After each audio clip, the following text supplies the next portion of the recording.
Este santo octavo domingo después de Pentecostés, también celebramos la dormición de la madre de la Virgen María, de Santa Ana.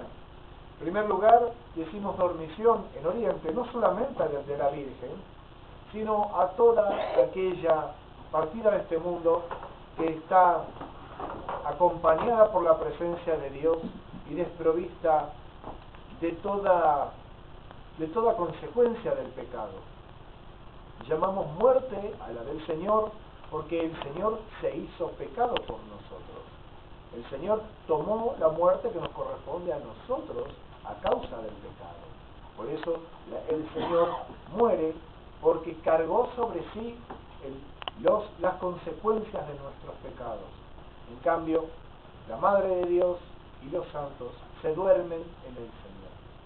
Son acogidos por el Señor de la gloria. Y hoy, justamente, en esta fiesta de Santa Ana, aquella que esperó con una fe inquebrantable el poder ser madre, poder ser mamá, y que el Señor la visitó y la hizo ancestro de Dios.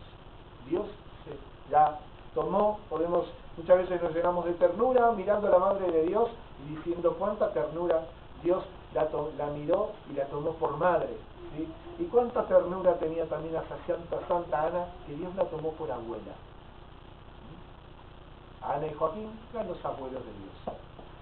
Dios los miró y bajó hasta ellos y se tejió en sus vidas para nuestra salvación. Asumió su estirpe, asumió su descendencia, asumió sus enseñanzas, asumió su tono de voz, sus características humanas, pero juntamente con ellas infundió en nuestra naturaleza todo aquello que faltaba. Dios, en segunda persona del Verbo, no tenía naturaleza humana antes de hacerse hombre, y nosotros habíamos perdido la semejanza con Dios. Dios hace de Ana que su seno era como un desierto, pasa a ser un lugar fecundo, donde nace una niña que está limpia de pecado. ¡Qué prodigio! ¡Qué prodigio! La que no podía concebir, ahora da a luz a aquella que va a contener al Salvador. ¡Qué grande que es Dios y qué pequeño que se hace para poder alcanzarnos a nosotros tan pequeños! Ana, pues, es un ejemplo muy claro de fidelidad, de perseverancia en la oración y de gratitud hacia Dios, porque cuando ella obtiene de Dios esa hija que tanto esperaba, se la da a Dios. De Dios recibida y a Dios entregada. Y de esa manera ella coopera con los planes de Dios. Coopera con sus planes. Dios no le quiso dar a Ana una multitud innumerable de descendientes que llevaran por todas partes su sangre. Sencillamente Dios la preparó a Ana para ser la abuela de Dios. La abuela de Dios.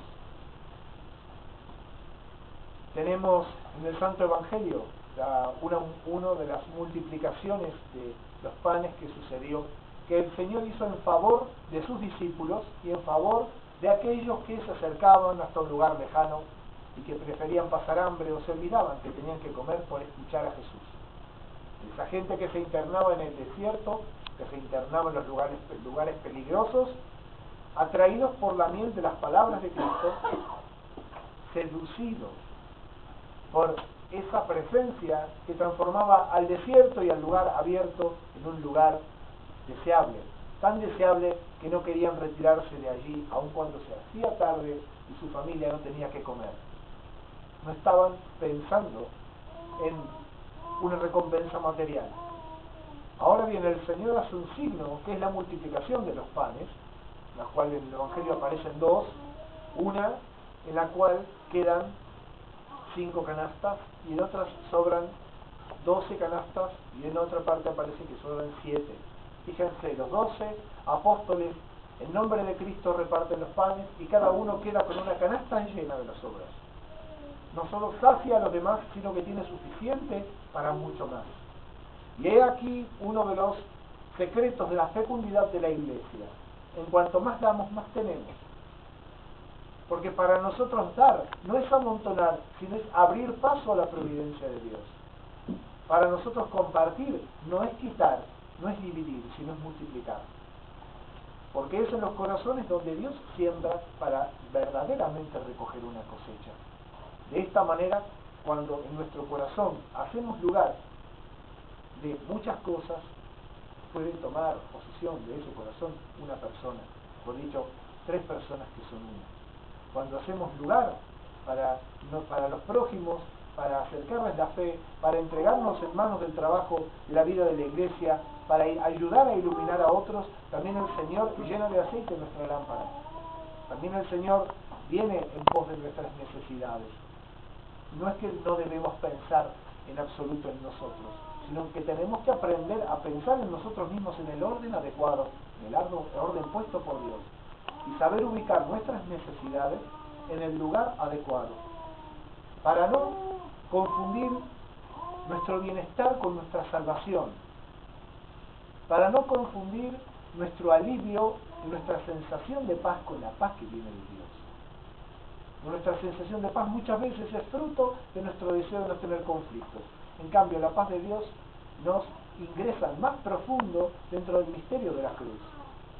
Una paz cuyo fruto es la santidad y cuya señal es la cruz.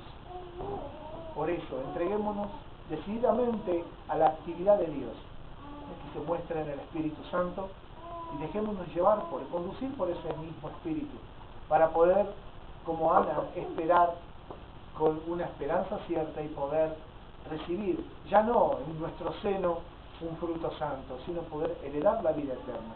El Señor es Dios, Él se nos ha manifestado. Abramos de paso al Señor que viene a mí. Que la Madre de Dios los ampare y los cubra con su mano.